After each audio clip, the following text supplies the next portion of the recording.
Hello, my beautiful One Piece Nakama, and welcome to Nerdist. I'm Alison Mattingly, and today, I want to talk about Buggy the Clown.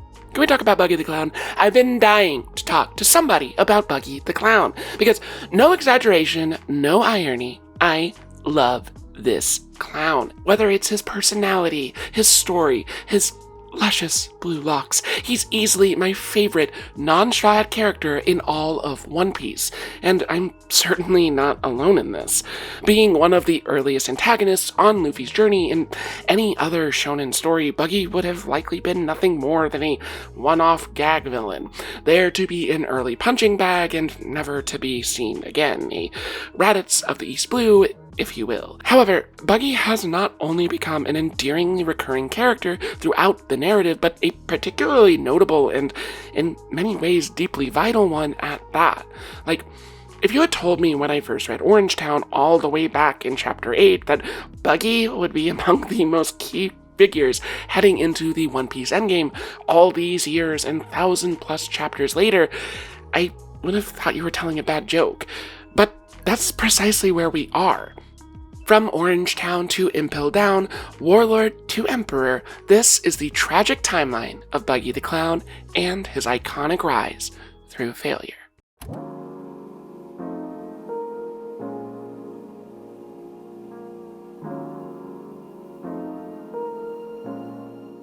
Now, before we get started, I think this goes without saying, but obviously this video is going to contain spoilers for pretty much the entire series, at least all the way up to Buggy's most recent appearance in the events of Egghead Island.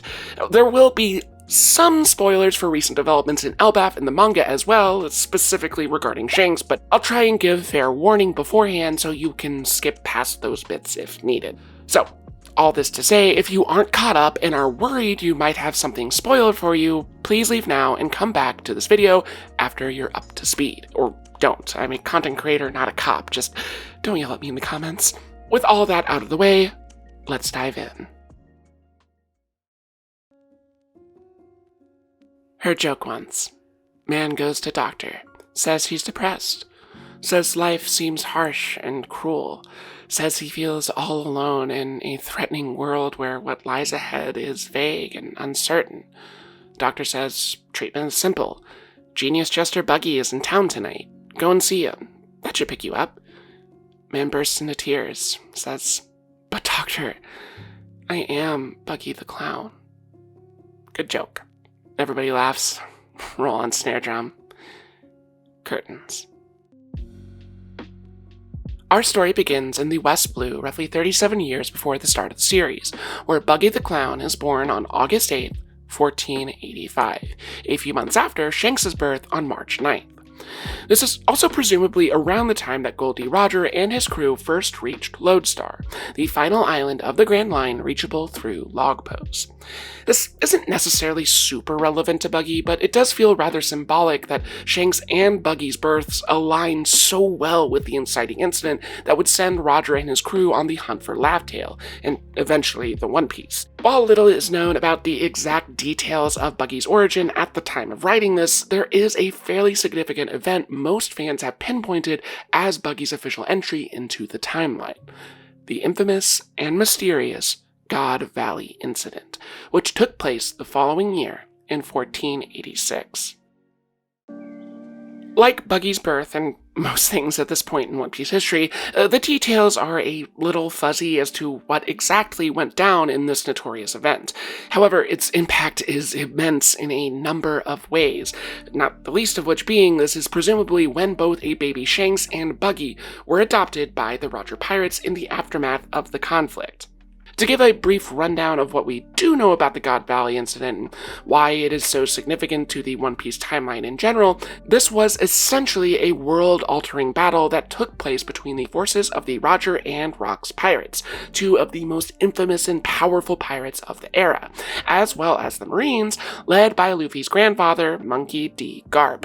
In fact, it is because of this event that Garp earned his reputation as the hero of the Marines. During Kuma's flashback on Egghead, we learn the inciting incident of the conflict stemmed from a sort of twisted game being played on the island by world nobles, in which the island's inhabitants, as well as several slaves, were hunted for sport. This was done in part as a way for the world government to take the island and its resources as their own, and also, because the celestial dragons are just garbage people who literally view regular citizens as insects. Oh, and it was all broadcast for the entertainment of the celestial dragons back on Marijoa like some sort of one-sided Hunger Games. Among the slaves on the island were a young Bartholomew Kuma and Emporio Ivankov, whose friend Ginny leaked the broadcast signal to the outside world. This is what would catch the attention of Rox D. Zebek and bring him to the island. Roger and his crew caught wind of Rox's intention and set course for the island as well. Garp would likewise learn what was brewing and head to God Valley to take on Roger. Oh, and also among the nobles on the island were members of the elite force known as the God's Knights, who would also get caught up in this mess. It was basically a chain reaction of falling nuclear dominoes. Garp and the Marines would end up forming a temporary alliance with Roger to join forces against Rox. While we don't know exactly what transpired in the battle itself, we do know that the results were the death of Rox D. Zebek and the dismantling of his powerful crew, which included future pirate emperors like Kaido, Big Mom, and Whitebeard. One important detail to note is that while we don't know for certain what it was, the assumed motivator for Rox D. Zebek's attack on the island, outside of his general desire to overthrow the world government, is the fact that shortly prior to this, world nobles had gone to Rox's home island of Hachinosu and stolen some unknown treasure from the pirate. Now, if you'll allow me to put on my conspiracy theory tinfoil hat for a moment, one particular theory is that this important treasure Rox was so hell-bent on retrieving was not a thing, but rather a person. Specifically, his son, Baby Buggy. Honestly, I'm a big fan of this theory for a number of reasons. For one, I think it just makes a lot of sense contextually and thematically with Oda's running thesis for the series, that being the power of will and how it is passed down through generations. It would also offer a significant insight into Buggy's character and his role in the larger narrative as well. The idea of inherited will is so fundamental to the series, and it is especially prevalent at the God Valley incident. I'm going to briefly go into some major Elbaf spoilers, so if you're not caught up and want to skip ahead, you can jump to the timecode on screen here. So, given what we now know about Shanks' origin as the son of God's Knight Figolin Garling, who was present at God Valley, as well as the obvious parallels between Buggy and Shanks throughout the series, Buggy being the descendant of such a historically significant figure would only further build their intertwined stories, especially one as diametrically opposed to the philosophy of so many key players in the series. Not to mention, Shanks' history in this event is a little more concrete. The Roger pirates explicitly found him within a treasure chest in the aftermath of the incident. Wouldn't it be a meaningful parallel between these two characters for them to both begin their stories as metaphorical treasure to be found by Roger? Taking our theorist caps off, Buggy's path to the crew is less clear. We only know that he was not found in the same chest as Shanks. It's safe to assume, though, that he was found around the same time in the aftermath of God Valley, just in some yet-to-be-revealed way. All this to say, it's pretty much a given that whatever did happen at God Valley holds some significant connection to Buggy's character and will likely fill in a substantial missing piece to the puzzle that is Buggy the Clown. After being taken in by the Roger pirates, Buggy and Shanks served as apprentices on the crew as they grew up at sea. Obviously, much of Buggy's early years are going to basically be the events of the Roger pirates in general, so this first section of the timeline is going to be sort of a Buggy, Shanks, Roger hybrid. Sound good? Cool. Roughly 10 years after the events of God Valley, Roger first learns of a terminal illness that will soon kill him. With this news, he and his crew once more venture into the Grand Line in hopes of completing their captain's mission of finding the final island and circumnavigating the globe. In 1497, the Roger pirates raided an enemy ship, retrieving 2 key items that would change the trajectory of Buggy's life. One was a map leading to some unknown treasure at the bottom of the sea, which Buggy immediately coveted, and the other was a devil fruit. Upon learning the immense value of the magical fruit, Buggy hatched a plan. After pretending to eat a fake fruit, Buggy would steal the real one and the map, sneak off on his own, sell the fruit to start his own crew, and then hunt down the treasure. Unfortunately for Buggy, his plan ends up being interrupted by Shanks, and in the chaos of this unexpected drop-in, Buggy accidentally eats the fruit. For realsies this time. Not only does this squander Buggy's plan of selling it, but along with his new devil fruit powers, Buggy can no longer swim, meaning he can never retrieve the underwater treasure. Buggy learns this the hard way when the map blows away and he falls into the ocean trying to grab it. As Buggy sinks into the water, Shanks dives in to save him and a lifetime grudge is born. While Buggy's dreams of forming his own crew would be lost for now, this incident does gain him the powers of the Baro no Mi, or Chop Chop Fruit. As we'll come to see throughout the series, this new power allows him to split up his body into pieces and control them at will. This unique ability offers a variety of offensive and defensive possibilities, with all his body parts gaining the ability to levitate and fly around the air, except for his feet. It also essentially makes him impervious to any sort of slashing attacks. Although we don't get the full context of the story at the time, this origin is really the first bit of lore we get for both characters in the meta-narrative of the series, and I think it paints a fairly important picture, particularly for Buggy. We'll talk about this more at length later, but at his core, Buggy is a deeply tragic character in a lot of ways, and Oda perfectly captures the essence of that ethos in just this very brief interaction between 2 characters. Buggy has dreams and ambitions, but seems doomed to failure and misfortune, oftentimes at his own hands, mainly when he lets his worst impulses get the better of him. He's a self-sabotager in many ways. But importantly, I think this cements the deeply interconnected nature of Buggy and Shanks' relationship. And as we will come to see, it is one that is far less black and white than this initial incident would make it appear. Much of what we know about Buggy in this time period is mostly painted by what we know of Roger's exploits, which is admittedly not terribly much.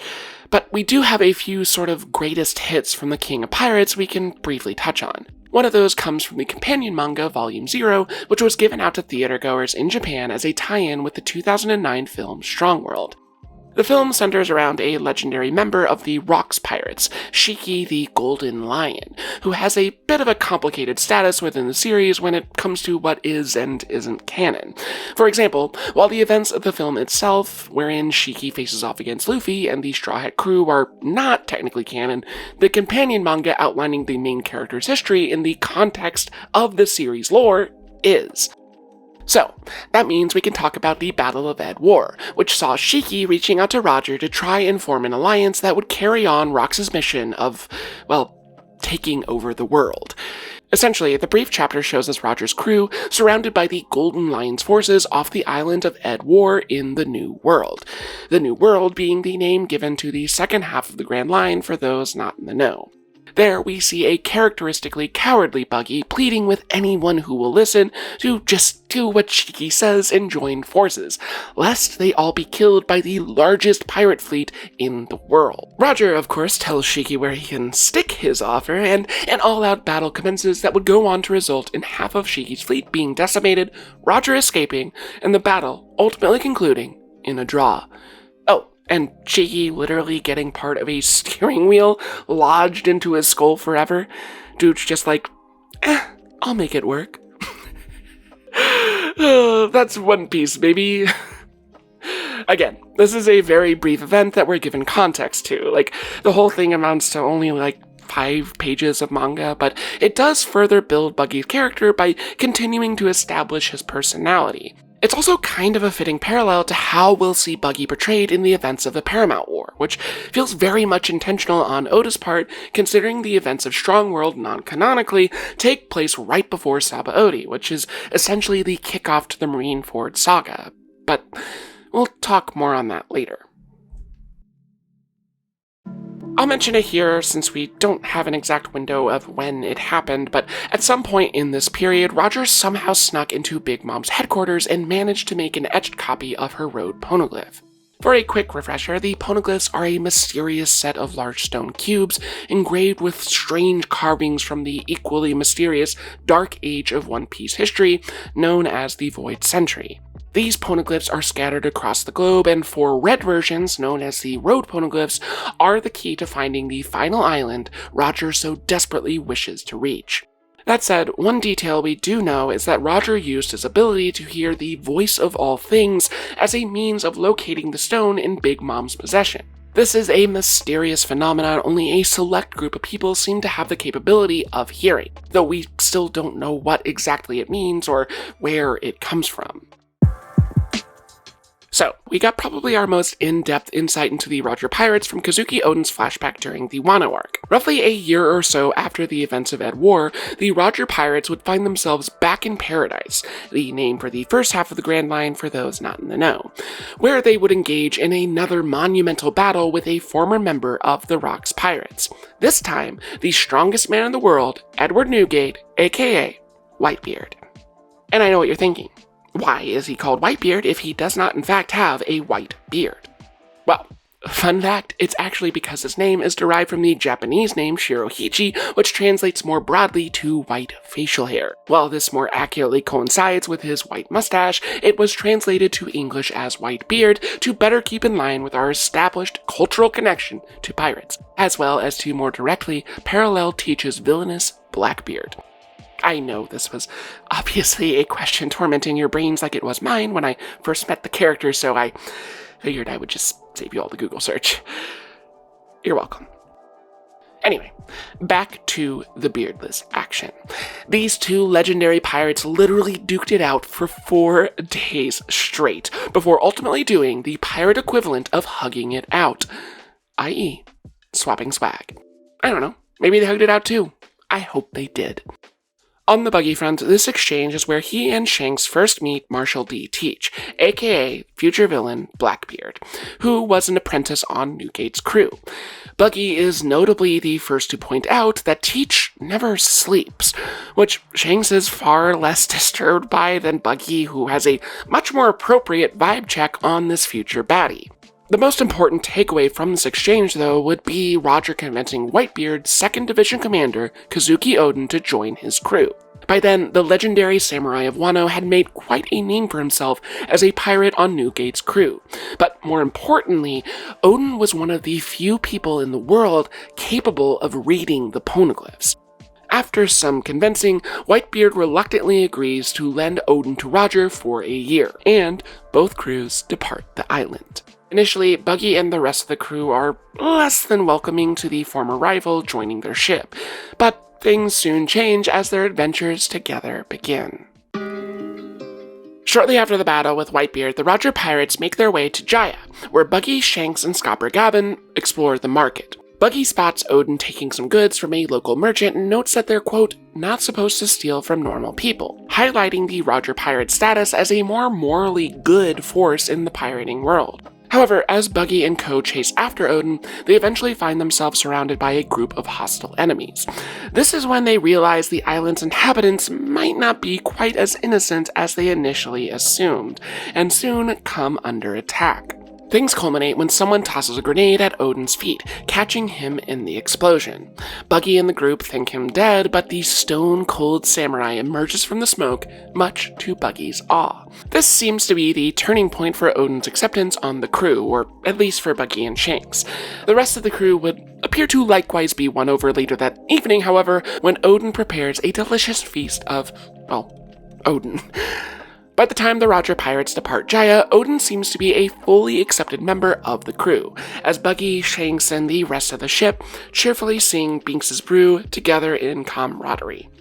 Not long after, the ship's log post, the device used for navigating the Grand Line, begins pointing upward, and the crew soon find themselves caught in a knock-up stream to the Sky Island, Skypiea.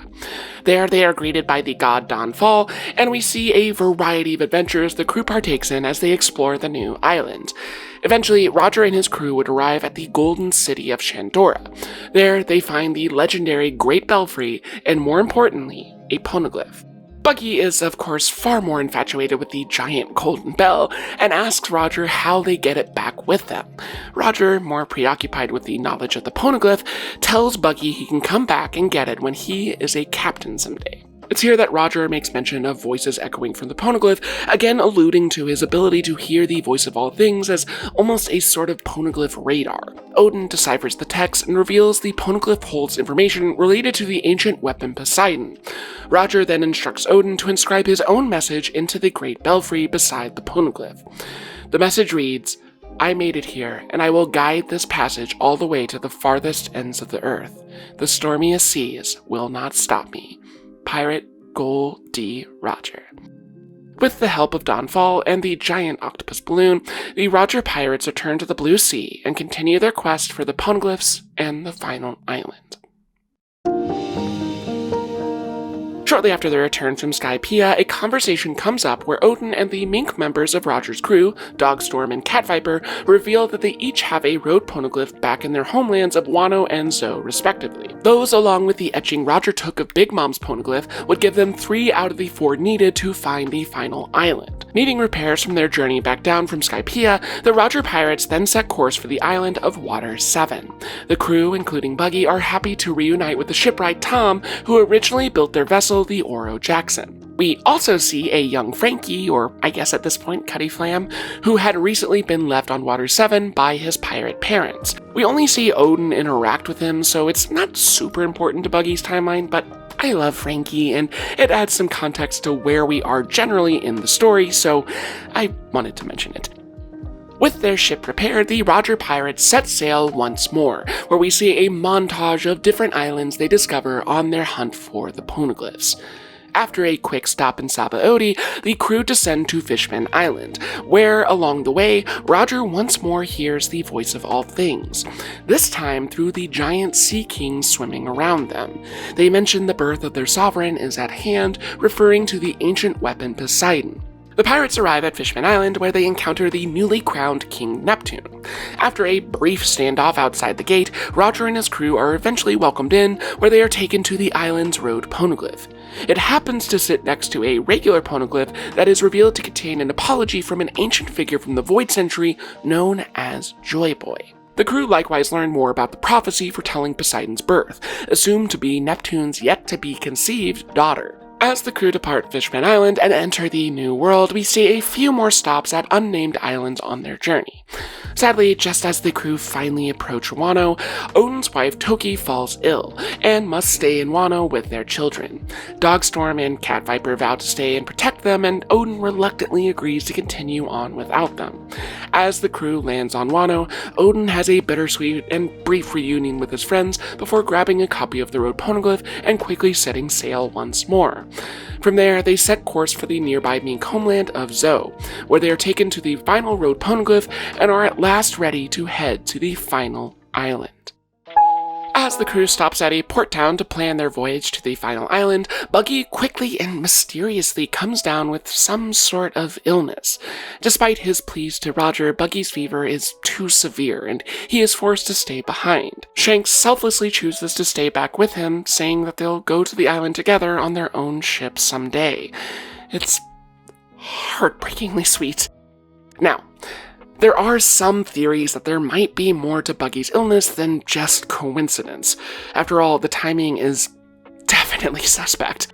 Whether it's something to do with devil fruit users, Buggy being the only one on Roger's crew, or if it's specific to Buggy himself, something about this illness and its relation to the final island seems off. One thing I've always noted as peculiar is the way that his nose seems to glow in the anime.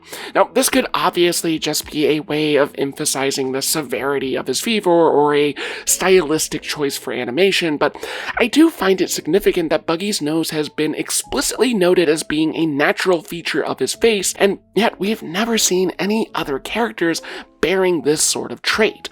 I don't know, maybe I'm reading too much into it, but it feels like there are too many things unique to Buggy throughout the series for it all just to be coincidence. Anyway, back at sea, the Roger pirates would go on to reach the fabled final island of the Grand Line. There, they reportedly learned the secrets of the world, the Void Sentry, Joy Boy, and things yet to come. We still don't know much about what exactly Roger found that day, but there are a few things that we do. For one, they were mysteriously too early, and most importantly, whatever it was, it made Roger laugh. And for that, he named the island Laughtail. After returning from their voyage, Shanks and Buggy eagerly greeted the crew, but upon his reunion with Roger, Shanks was told something that changed his entire demeanor and brought him to tears. And with that, we will once more briefly touch on those Elbaf spoilers if you need to skip ahead. There are certainly a lot of things Roger could have said, and while we don't have exact confirmation at this time, I believe this is when Shanks learned about his celestial dragon origins. There seems to be a pretty noticeable difference in Shanks before and after this interaction, and it just feels hard to believe it could be anything else. It didn't take long for Roger's reputation and newly crowned status as King of the Pirates to spread across the seas. However, not long after their trip to Laughtail, Roger would gather his crew and formally announce the disbandment of the Roger Pirates. While we don't really know what happened to Buggy around this time, presumably this is when Crocus went to the entry of the Grand Line at Reverse Mountain, Silver's Rayleigh set up shop in Sabaody, and Skabragaban made a home in Elbaf. Now, a popular theory is that these three men were strategically and purposefully placed at these three crucial points in the Grand Line. Their mission, to help an unknown, soon-to-be-born hero along their journey, so that they may ultimately finish what Roger started on Laughtail. As for Roger himself, he met a woman named Port-Coste Rouge in the South Blue and fell in love. The two would conceive a child, and when his illness grew worse, Roger turned himself over to the Marines for execution. Before we move on to Roger's execution, I do have one last speculatory event that likely happened during this period, and once again it relates to Elbaf Spoilers, so you know the drill.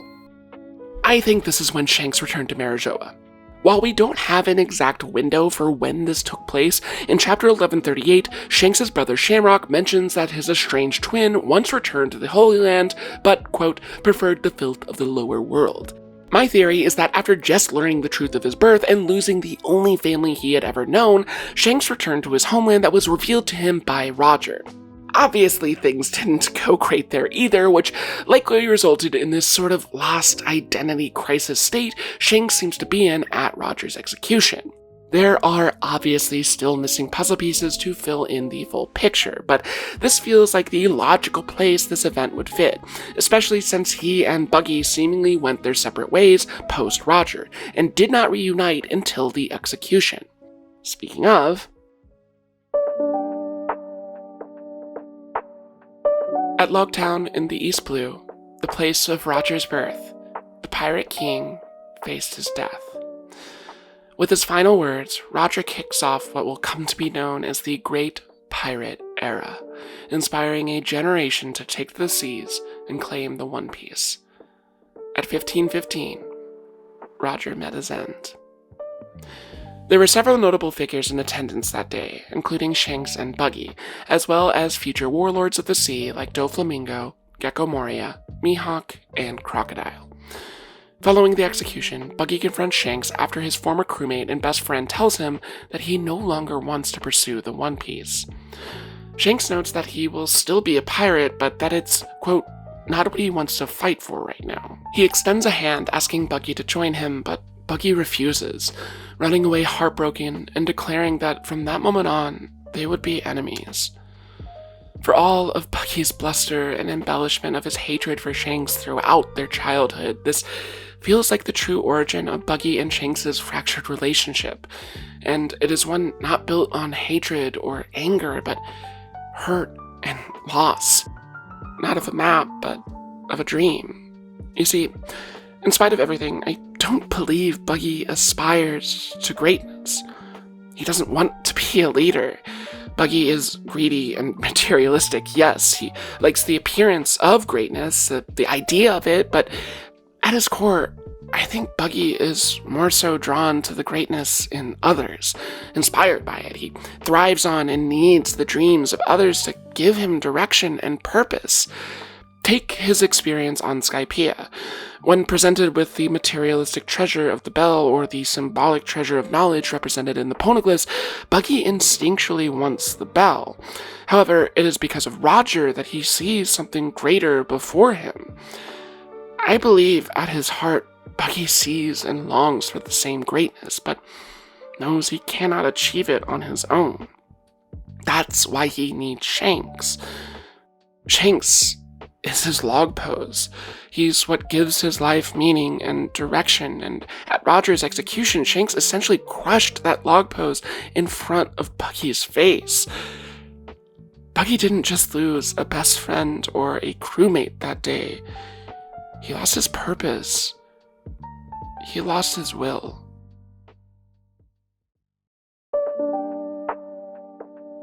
With no Roger, no Shanks, and no purpose, Buggy set out on his own.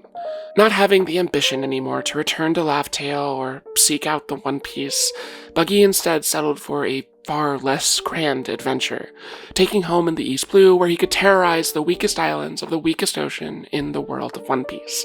We don't know exactly when or how he would come to meet them, but among the new crew of Buggy pirates he would assemble during this time are first mate Moji and his lion Richie, as well as his second mate, the acrobatic swordsman Kabaji. Eventually, around 2 years before the start of the series, in 1520, Buggy set up shop in Orangetown, not far from Luffy's village in the Goa Kingdom, where he would soon come face to face with a new figure that would bring purpose to his life once more.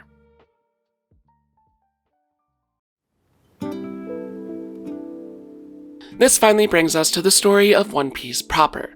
By the time we catch up with Buggy in the East Blue 2 years later, the new captain is a far different man than the apprentice who grew up on Roger's crew. Ruling over Orangetown with an iron fist, Buggy looms over his kingdom with fear and destruction, particularly with his powerful new weapon, the Buggy Ball. This all changes, however, when a fledgling pirate crew arrives to turn Buggy's life upside down. Not only does this new pirate stand as Buggy's first real threat as a captain, this punk kid shows up and declares his intention to become king of the pirates, immediately posing as a stark contrast to who Buggy has become and a haunting reminder of who he used to be. Because despite his statements in this event, we know that Buggy's intention is in no way to go to the Grand Line and become king of the pirates. He's perfectly content doing exactly what he's doing, preying on enemies who are not strong enough to stand up to him and fighting dirty against those who can.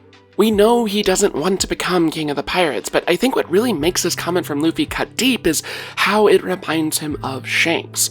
This is further reinforced by the fact that Luffy is wearing Shanks' straw hat, which Buggy vindictively stabs during their battle. In the end, despite his underhanded attempts to fight dirty, Buggy is done in by Luffy and his crew, who wrangle his disparate body parts and send a mini version of the pirate blasting off into a journey of self-rediscovery.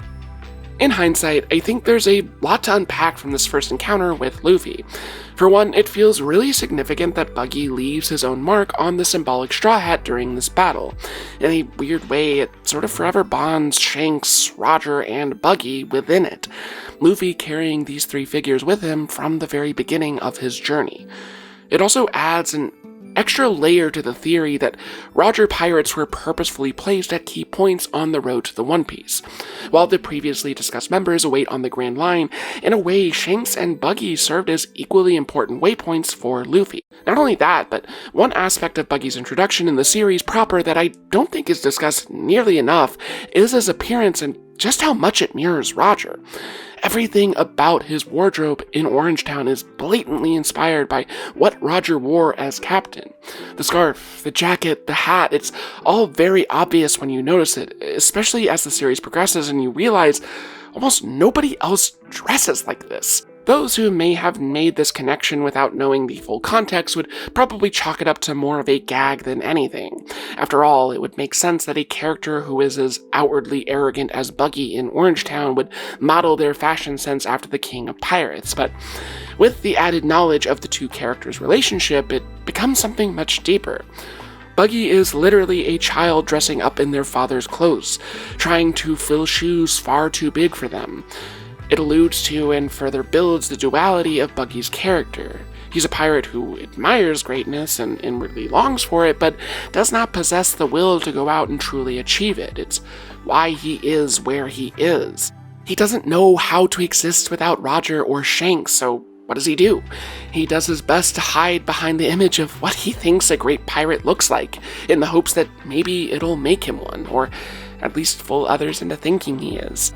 Yet, everything about the Buggy we find in Orangetown is almost diametrically opposed to what Roger stood for, and Buggy has to know that.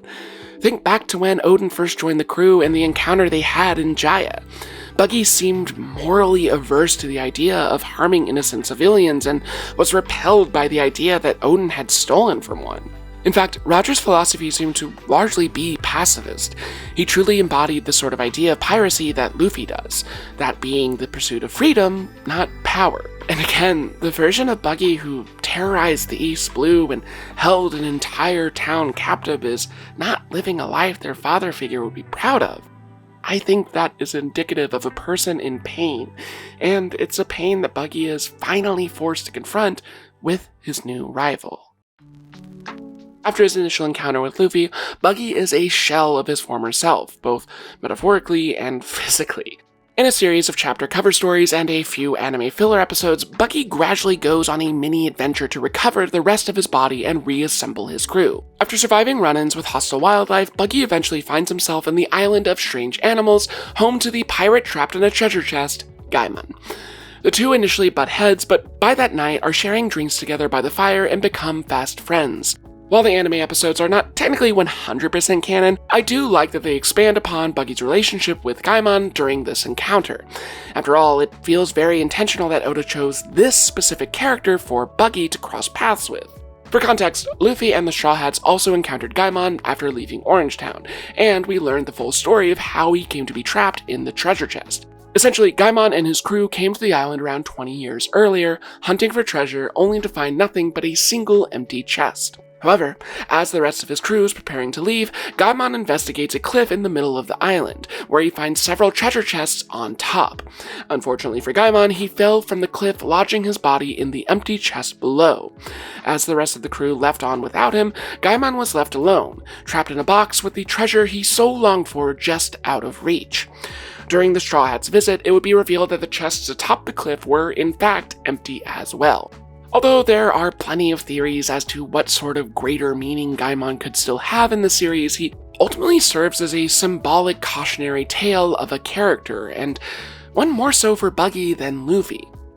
Gaimon represents who Buggy has become, as he helps him to grow into who he is meant to be, or at least Gaimon sets him down that path. In fact, during their conversation, Gaimon even likens Buggy to Luffy after Buggy asks him to join his crew. The next morning, after Gaimon helps him to repair his raft, Buggy sets sail once more, only to almost immediately be attacked by a giant crab who destroys his raft. Fortunately for Buggy, he is just as quickly saved by another early adversary of Luffy, Alvida. The two bond over their mutual hatred and desire for revenge against the Straw Hat Rookie and form a new alliance. Shortly after, Buggy spots his old ship on a nearby island, and he and Alvida stop to investigate. There they find his crew, his body, and a group of cannibals. Finally, Buggy reassembles his body, rescues his crew, and sets sail with a new mission as he formally declares his revenge on Luffy. Which brings us back to Loguetown. Here, Buggy and Alvida finally put their plan into action as the Straw Hat crew make their final stop before entering the Grand Line. It goes without saying that this location holds a lot of meaning and significance for Buggy as the site of Roger's execution, and that's exactly what Buggy plans on doing to Luffy. Shortly after arriving at the town, Luffy ascends the scaffold where Roger was put to death, and Alvida and Buggy make their grand entrance. As Kabaji restrains Luffy, Buggy joins them on the scaffold where he announces the grand execution of his enemy. However, Luffy simply takes this opportunity to once again declare he will become King of the Pirates, and when Buggy prepares to deliver a sword to his neck, Luffy merely laughs. Just as Buggy's blade is coming down, a bolt of lightning strikes down on the platform, frying Buggy and freeing Luffy. Buggy and Alvida attempt to pursue him, but the pair and their crew are quickly ensnared by the power of Marine Captain Smoker. Things don't look good for the Buggy Pirates, but fortunately a gust of wind caused by Luffy's father, Monkey D. Dragon, intended to help his son escape, inadvertently helps Buggy and his crew as well. Leaving Loguetown behind, Buggy chooses to once more enter the Grand Line in pursuit of Luffy. This would seemingly be his first time back since the disbandment of the Roger Pirates, and certainly his first as a captain. As I've said before, there's a lot more to the relationship between Buggy and Luffy than meets the eye here. Yes, Luffy beat him, and there's certainly much of Buggy's personality that would likely hold a grudge, but I think there's something deeper at play here. Ever since Roger's execution and his falling out with Shanks, Buggy has lacked any sort of real purpose or direction. Before Luffy showed up, he was just lounging around the East Blue, and now he's literally going back to the Grand Line, not because of the One Piece, but because of Luffy. While we don't necessarily see anything in Buggy's reaction to it, I think Luffy's demeanor on the execution stand had to have left an impact on Buggy. He had to have seen what Smoker saw. The smile, the laughter in the face of death, the declaration even in the most dire of circumstances that he will be King of the Pirates. That all means something, particularly to Buggy. It's likely what he saw in Shanks, and isn't it telling that his relationship with Shanks was masked in a rivalry and disdain more so than outward friendship as well? Granted, we've never seen Buggy try to outright murder Shanks before, but still, Luffy has filled the Shanks-shaped hole in Buggy's life, and that is what reinvigorated the pirate to finally strive for something more than plundering small fish in the East Blue Pond. We don't know a ton about Buggy's whereabouts after returning to the Grand Line, as he does not encounter Luffy again until later. We do know that sometime after Loguetown, Buggy is met with a surprise visit from Luffy's brother, Portgas D. Ace. There's really not a ton that happens here. Ace mostly just wanted a free meal and dropped onto Buggy's ship uninvited. However, Buggy recognizes the young pirate as a high-ranking member of Whitebeard's crew, so not looking to antagonize him, Buggy chooses to party with Ace instead. Nothing super significant, but it is something meaningful enough to Buggy that he mentions it to Luffy down the road. Around 1 month later, in April of 1522, Buggy became obsessed with finding Captain John's treasure, and searched islands far and wide trying to uncover it. This treasure hunt led him to random islands, including, unfortunately, a marine base. With his luck finally run out, Buggy was captured and taken into custody.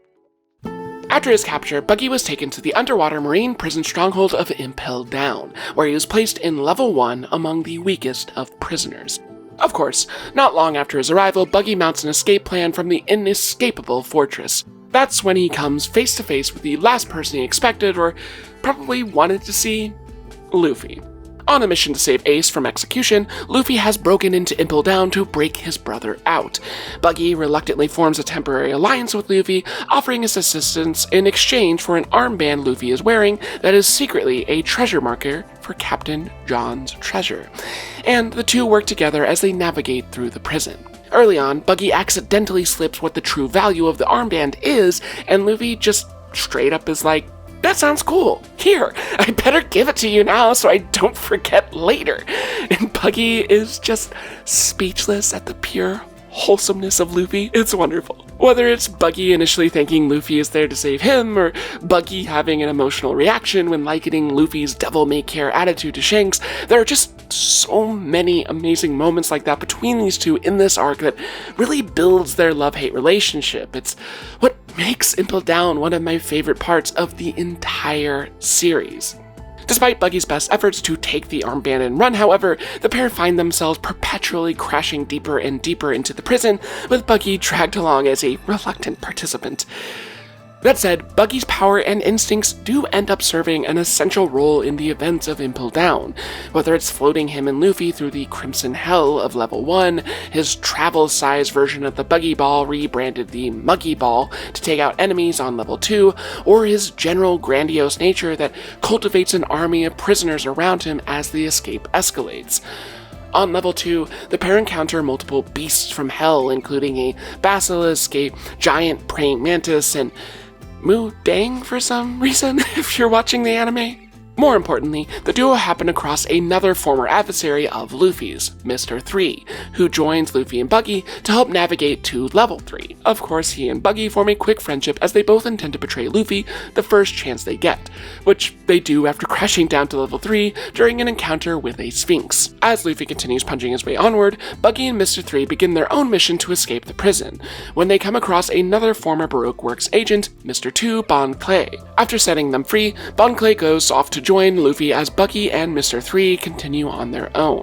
This leads to the pair's perpetually crisscrossing paths, with Luffy making his way deeper and deeper into the underwater fortress as Buggy and Mr. 3 try desperately to claw their way out. After getting dragged all the way down to Level 5, the duo eventually make it all the way back up to Level 1 of the prison, with Buggy taking the opportunity to free more prisoners along the way. With this, Buggy soon amasses an army of followers who now loyally worship him as their savior. It is on Level 1, however, that the forces collide as Luffy and his army of prisoners converge with Buggy and his, bringing an unwelcome reunion and several jailer beasts. Buggy is shocked to find two former warlords among Luffy's new party, with both Sir Crocodile and Jinbei at his side. They don't have long to squabble though, as the prison warden Magellan soon arrives at the scene as well. While Mr. 3, Luffy, and a small group stay back to hold off the warden, Buggy and the others ascend to the top level of Impel Down and Freedom, only to find a short dock to nowhere in front of them. With hope initially seeming lost, Jinbei takes charge.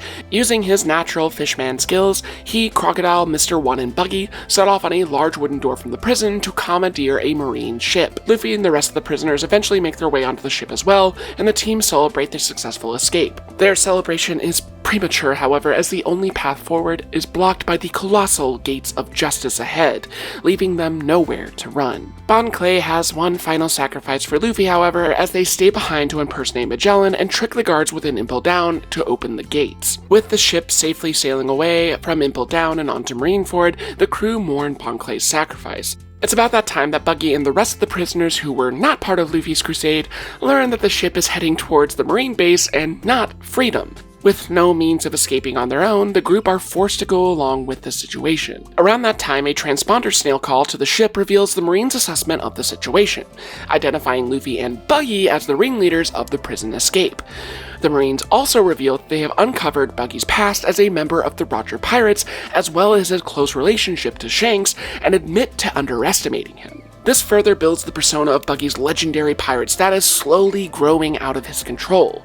At first, Buggy's instinctual reaction is to not want to draw attention to himself and be left alone. After all, there's a reason he didn't go around bragging about his time on Roger's crew when he was setting up shop in the East Blue. He fears the infamy, but as he sits with the thought, he chooses to embrace this newfound power instead. With a mutiny brewing among the 200+ prisoners who do not wish to join this impending war, Buggy wields his new status to take charge of the ship and inspire them for the battle ahead, now proclaiming a new intention to kill Whitebeard and ascend to the status of Emperor.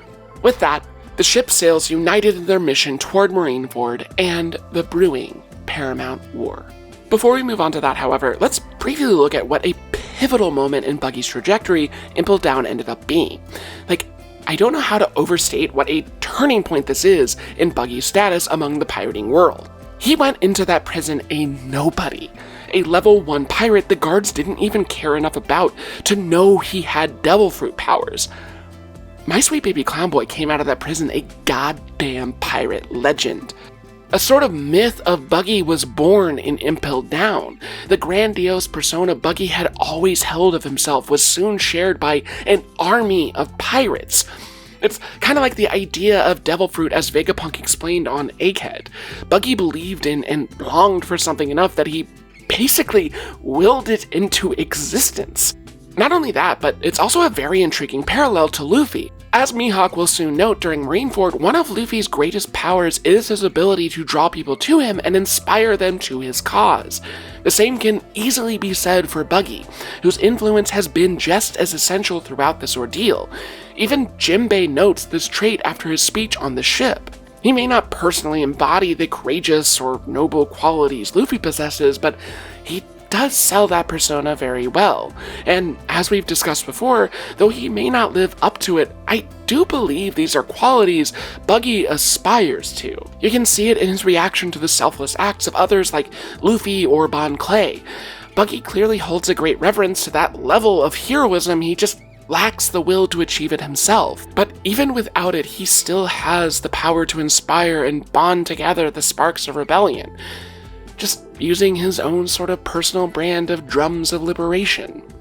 There's a growth in the internal battle Buggy is fighting between the man he is and the man he wants to become. After Roger's execution, it had been a very one-sided battle, but once again, his exposure to Luffy has continued to inspire something greater, and given the side of aspiration, more power. And who knows where that greatness will lead. Upon their arrival at Marineford, the ship of prisoners is once more met by a massive gate of justice, preventing their passage forward. However, the gate mysteriously opens as the ship approaches, and Buggy is quick to take credit and ham it up. As the ship passes through the gates and grows closer to the base, they are suddenly lifted by a massive wave which soon freezes beneath them. From above, they can see the war has already begun. Luffy and Buggy argue over how to proceed when the transponder snail announces the Marines plan to execute Ace ahead of schedule. With a new sense of urgency, they hastily work to free the ship from the ice as quickly as possible. After the ship literally crashes into the action, Buggy hangs back as the rest of the group charges in. Though Buggy stays largely out of the action of the war happening around him, he somehow still manages to awe and inspire his followers through happenstance. Whether it's Whitebeard acknowledging him and forming an alliance, Luffy roping him into his fight with Mihawk to basically be used as a human shield, or his video broadcast trying to create Buggy propaganda to the world, the Paramount War serves as a springboard that launches Buggy from a legend among prisoners to a new, larger-than-life force in the pirating world. That's not to say he's completely without legitimate contributions during the war. After Ace is turned into a donut and Luffy goes into a trauma coma, Buggy eventually has Luffy's fate thrust into his hands. After a run-in with Akainu, a critically wounded Jinbei and Luffy are tossed up to a fleeing Buggy, and the reluctant captain moves through the chaos of Marineford in search of safety, all while with Akainu continuing his pursuit. That's when worst generation pirate Trafalgar Law shows up in his submarine to help Luffy escape. Buggy tosses Luffy and Jinbei into Law's care, all while under the attack of two different Marine admirals. Even with Ace and Whitebeard dead, the war at Marineford continued to rage with no end in sight. That is, until who should arrive but Buggy's former crewmate and best friend, Shanks. After the Emperor steps in to save Kobe from Akainu, Shanks and his crew finally contain the fires of war as they force both sides to stand down. Buggy is understandably shocked to see Shanks and seems to run through a variety of emotions. Shanks doesn't give him much time to think, however, as he tosses him Luffy's hat and asks him to take it to Law's ship before they depart. Buggy is reluctant to comply with Shanks' request until he mentions a treasure map, and Buggy can't help but accept. Shanks hilariously doesn't have a map, but clearly still knows his old friend well. The two have a brief catching up, and despite Buggy's outward bluster, the vibes are not at all hostile. It actually comes across as a really sweet reunion of these two personalities. Shanks even calls Buggy his friend.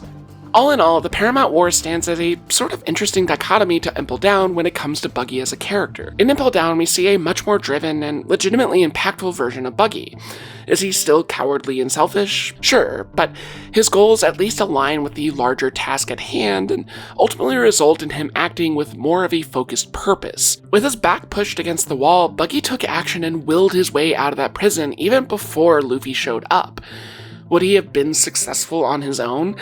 Most definitely not, but it shows that when push comes to shove and effort is required of Buggy, he's capable of more than he might seem. However, in contrast, Buggy at Marineford feels much more like the Buggy we found in Ace Blue, without a self-serving motivation to propel him through the conflict and left to his own worst tendencies. Buggy just sort of floats aimlessly in a chaotic world around him, and it feels like that largely defines Buggy's character on a macro-scale level as well. After Whitebeard's death, Buggy essentially has a breakdown as he becomes aware of just how in over his head he is in this situation. And that feels exemplary of how Buggy has had to feel ever since Roger's execution. He's seen all there is to see in this world. He's seen pirates like Whitebeard in his prime, pirates like Roger, men who stood as the pinnacles of power in a powerful, powerful world. And if even they can succumb to it, what chance does he have? To bring it back to the Battle of Ed War, Buggy was a frightened child then, a small pirate on a ship surrounded by powerful forces, ready to come down and destroy him and everyone he loves. It's Buggy who pleads with Roger and anyone who will listen to not challenge that power. Yet, he is ultimately a passenger, powerless to stop it. It is the force of people around him that drives Buggy to be part of something greater than himself, and the same is true of Marineford. While Buggy evades conflict throughout the war, when purpose is thrust upon him, he is forced to answer the call. I truly believe Buggy is more than capable of achieving greatness, but time will only tell when and if he will answer the call once more and believe it himself. With the war over, Buggy eventually made his escape from Marineford with the rest of the pirates and found himself with a new massive following of loyal subjects who help him reunite with his old crew. As Moji and Kabaji welcome the new crew members to the Buggy Pirates, Buggy meets with Alvida to reveal the treasure marker Luffy gave him during their escape from Impel Down. Speaking of Luffy, Alvida shares a newspaper story showing Luffy back at Marineford with Jinbei and Buggy's former crew member from the Roger Pirates, Silvers Rayleigh. Buggy is understandably shocked to see yet another connection from his past somehow also linked to Luffy, but he doesn't have too much time to take this development in, as Mr. 3 pops in to deliver a special letter for Buggy from the world government, an invitation to join the 7 Warlords of the Sea. And that brings us to the 2-year time skip. While we don't have too many concrete dates from this period with Buggy, we do know that he would go on to accept the world government's invitation to serve as a warlord during this period, making his way into the New World and eventually setting up shop on Empty Bluffs Island.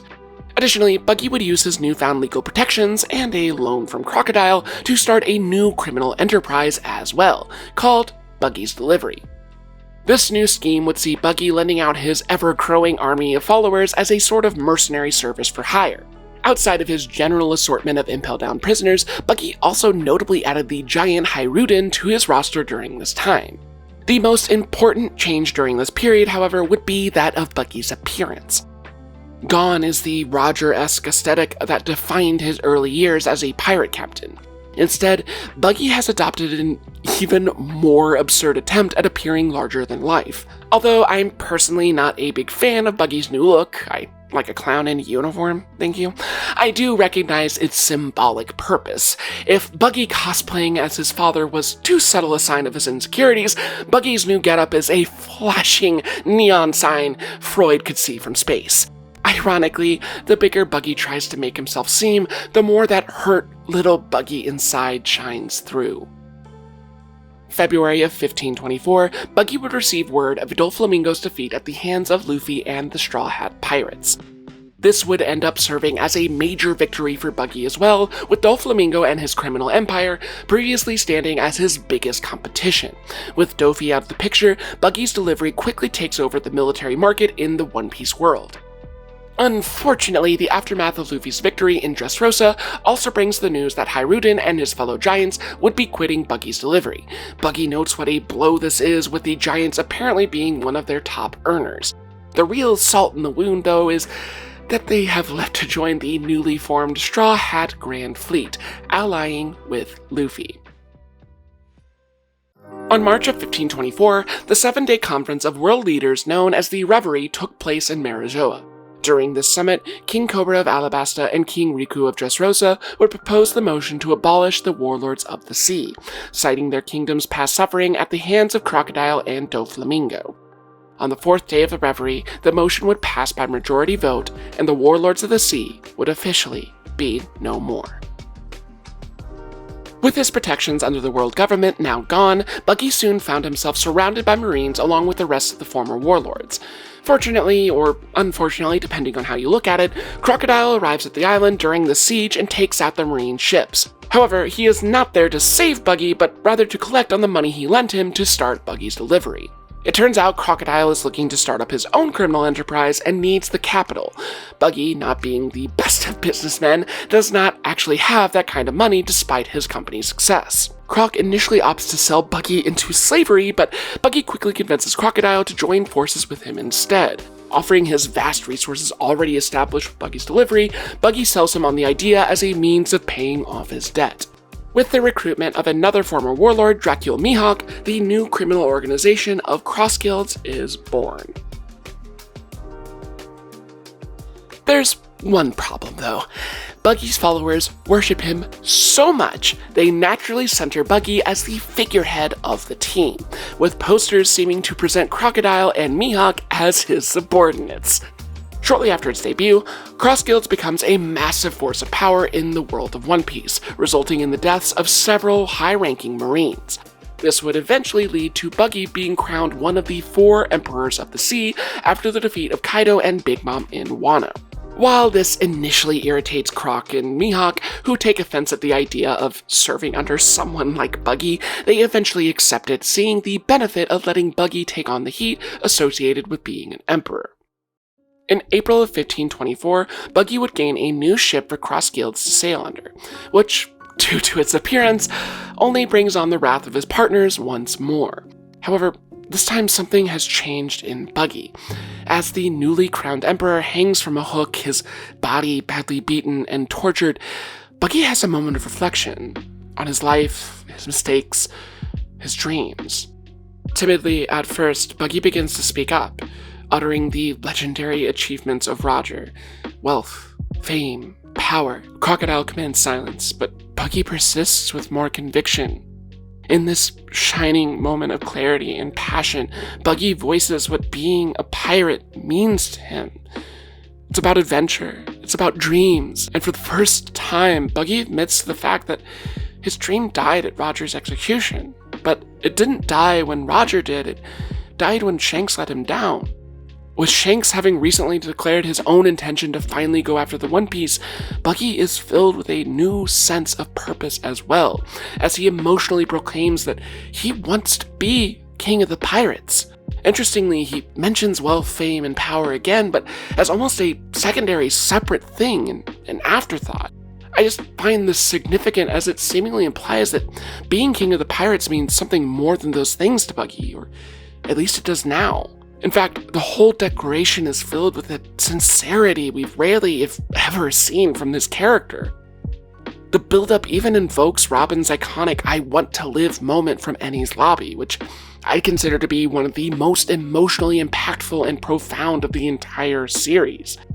There's a beautiful tragedy to the scene as we finally see Buggy truly stand for something. Even after Crocodile continues torturing him, trying to get him to stop, Buggy persists.